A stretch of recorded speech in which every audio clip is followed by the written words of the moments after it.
Oh, a Wildman? Wildman? Hola, Papi. Hey, how have you been? How you doing? Good. So I saw on social media this professional wrestler unfortunately was diagnosed with terminal ALS. Oh, that's sad. Yeah, I mean when Well, for anybody, to get diagnosed with that. Yeah, the prognosis for terminal ALS is not very good. I think you have life expectancy of 2 to 5 years, and your body starts to deteriorate. Yeah, your muscles start breaking down.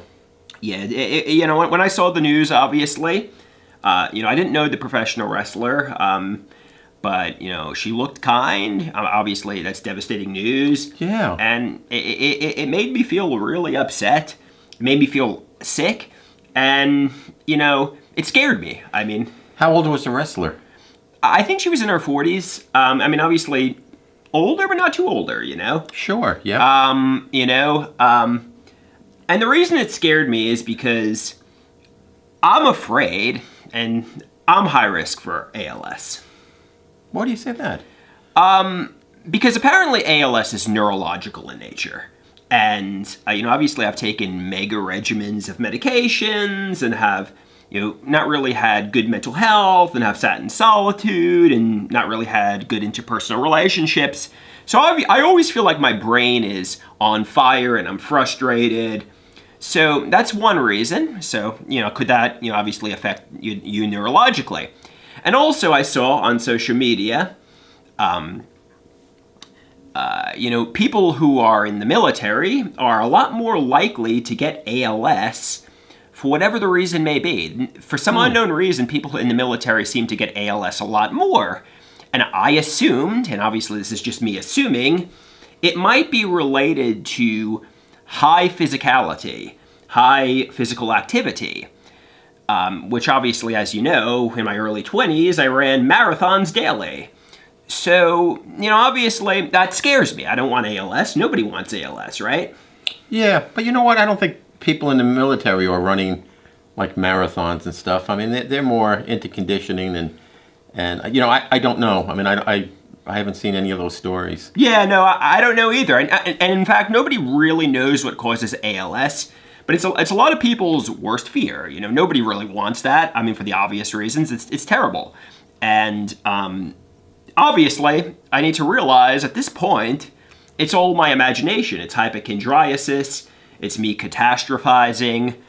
I saw a story on social media that was obviously very upsetting and unpleasant and scary for this lady. And it scared me into thinking I might have had ALS too.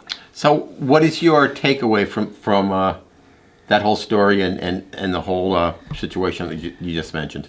Try not to convince yourself you have ALS. Obviously it's scary. It's sad. But obviously there's no evidence I have it. Correct. And it's not just ALS. It's other things too. I mean, it's like cancer or Alzheimer's or dementia. I mean, you name it. You could convince yourself. Skin cancer. You name it. You could convince yourself you have it. But, of course. But realize there's no medical evidence I'm sick and dying. No. There was no ALS in your family. Nobody who, either side of your family.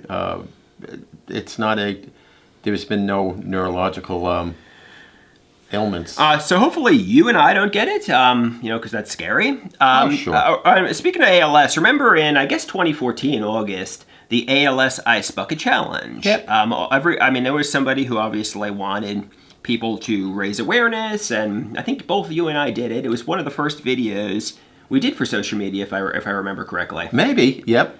That was an early video that we both did, the ALS challenge. Yeah, we did it in the backyard. We got a bucket, we filled it with ice water, and we poured it over our heads. People were all doing that all over social media, making donations, raising awareness, and that was it.